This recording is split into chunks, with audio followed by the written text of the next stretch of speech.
ప్రియులారా, ఆయన కృప, ఆయన కాపుదల, భద్రత మీకు నిత్యము తోడై ఉండునుగాక. Amen, amen. దేవుని వాక్యాన్ని చదువుకుందాం. నిర్గమకాండము 20వ అధ్యాయము 24వ వచనాన్ని చదివి ధ్యానించుకుందాం. దేవుడు ఇశ్రాయేలు ప్రజలకు మోషే ద్వారా ఇక్కడ 10 ఆజ్ఞలను చెప్తా ఉన్నాడు. ఇవి వారికి మీరు చెప్పండి అని తెలియపరుస్తూ ఉన్నాడు. దేవుడు ఇవి వారికి తెలియపరచుమని చెప్తా ఉన్నాడు. కాబట్టి ఈనాడు కూడా ఇశ్రాయేలు ప్రజలు ఈ 10 ఆజ్ఞలు ఖచ్చితంగా వారు పాటిస్తారు. కాబట్టి ఈ ఆజ్ఞలను పాటిస్తున్నారు కాబట్టి వారు ఆశీర్వదించబడుతున్నారు. అందుకే ఇశ్రాయేలు ప్రజలు ప్రపంచంలో దేవుడు వారిని తలగా ఉంచాడు. మరి నువ్వు అలా ఉంటున్నావా? ఒకసారి నిన్ను ఆలోచించుకోమని దేవుడు నీతోనే మాట్లాడుతూ ఉన్నాడు. ఇవన్నీ చివరి దినాలు, అంత్య దినాలు. వాక్యాన్ని ధ్యానించుకుందాం. ఆయన మాట్లాడుతున్న మాట ఏంటంటే, మట్టి బలిపీఠం నా కొరకు చేసి దాని మీద నీ దహన బలులను, సమాధాన బలులను, నీ గొర్రెలను, నీ ఎద్దులను అర్పింపవలెను. నేను నా నామమును జ్ఞాపకార్థముగా నుంచు ప్రతి స్థలములలోనూ నీ యొద్దకు వచ్చి నిన్ను ఆశీర్వదించెదను. Amen, amen. ఎంత అద్భుతమైన దేవుడో మనకిక్కడ కనబడుతుంది. ఆయన మాట్లాడుతున్నాడు, నేను నా నామమును జ్ఞాపకార్థముగా నుంచు. నేను నా నామమును జ్ఞాపకార్థముగా నుంచు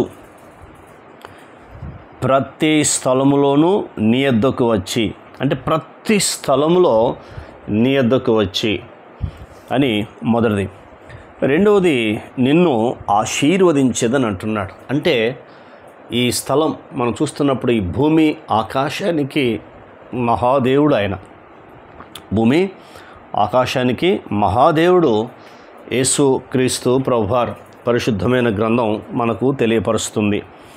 కాబట్టి ఇప్పుడు ఆయన భూమిని ఆకాశాన్ని సృజించాడు కాబట్టి ప్రతి స్థలములో అంటున్నాడు, నువ్వు ఎక్కడ నుండో ప్రతి స్థలంలో నీ యొద్దకు వస్తానని చెప్తున్నాడు. ఇప్పుడు సమరయుడు మనం చూస్తున్నప్పుడు లూకాసు వార్త 10వ అధ్యాయంలో ఒకడు యెరూషలేము నుండి ఎరుకోకు ప్రయాణమైపోతున్నాడు. దొంగల చేత చిక్కబడి, గాయపరచబడి, భయంకరంగా కొట్టబడ్డాడు.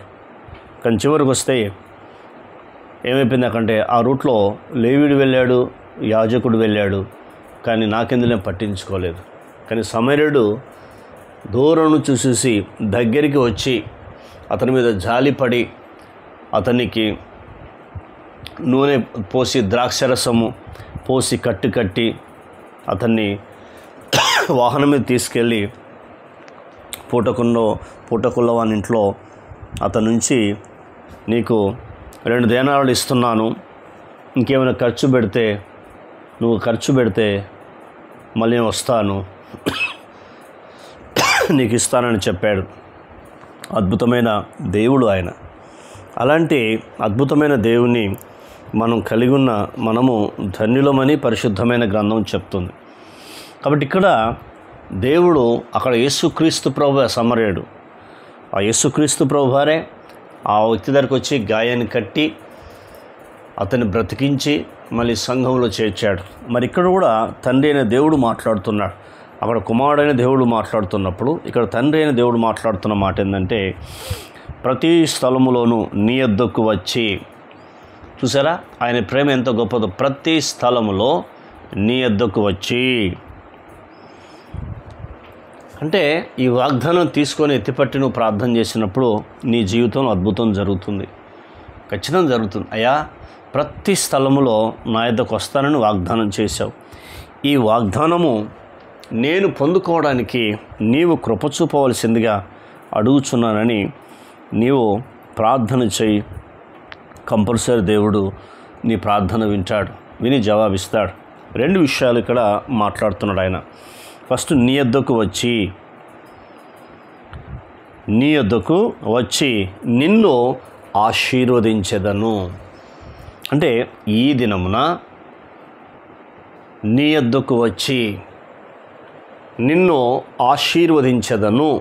ఈ వాగ్దానము నీ కొరకే అని దేవుడు మాట్లాడుతున్నాడు. నీ యొద్దకు వచ్చి నిన్ను ఆశీర్వదించెదను. ఆయన ప్రేమ ఎంత గొప్పదో చూడు. కాబట్టి ఎందుకు ఆశీర్వాదం పొందుకోలేకపోతున్నాం అంటే ఈ ఆజ్ఞలు చదివితే మనకు అర్థమవుతాయి. మొదటి వచనం, దేవుడు ఈ ఆజ్ఞలన్నీ వివరించి చెప్పెను. నీ దేవుడైన యెహోవా నేనే దాసుల గృహమైన ఐగుప్తు దేశం నుండి నిన్ను వెల్పలికి రప్పించి తిని నేనే అని మాట్లాడుతున్నాడు. నేనే దాసుల గృహమైన ఐగుప్తు దేశంలో నుండి నిన్ను వెల్పలికి రప్పించి తిని అని దేవుడు మాట్లాడుతున్నాడు. ఎంత అద్భుతమైన దేవుడు చూడు. అందుకే వెలుపలికి ఎందుకు రప్పించాడు నిన్ను అంటే దాసత్వం నుంచి విడిపించాడు. మొదటిది పాపం నుండి విడిపించాడు. మూడవది ఏం చేశాడంటే ప్రతి స్థలములో నీ యొద్దకు వచ్చి నిన్ను ఆశీర్వదించదని వాగ్దానం చేస్తున్నాడు. మొట్టమొదటిది దాసత్వం నుంచి విడిపించాడు. రెండవది పాపం నుంచి విడిపించాడు. మూడవది ఏం చేశాడంటే నీ యొద్దకు వచ్చి నిన్ను ఆశీర్వదిస్తానని చెప్పాడు. అందుకే యేసుక్రీస్తు ప్రభువారు పరలోకం నుండి ఎందుకు దిగి వచ్చాడంటే మనం దాసురాలుగా ఉన్నాం దుష్టుడికి. దేవుడు మనల్ని విడిపించాడు, మన పాపాలు క్షమించాడు. అంతేకాకుండా మనని ఆయన ఆశీర్వదించాడు.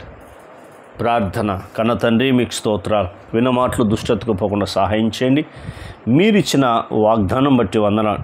నేను నా నామమును జ్ఞాపకార్థముగా నుంచు ప్రతి స్థలములోనూ నీ యొద్దకు వచ్చి నిన్ను ఆశీర్వదించెదను అని మాతో మాట్లాడిన మీ లేఖన భాగాన్ని బట్టి మీకు వందనాలు.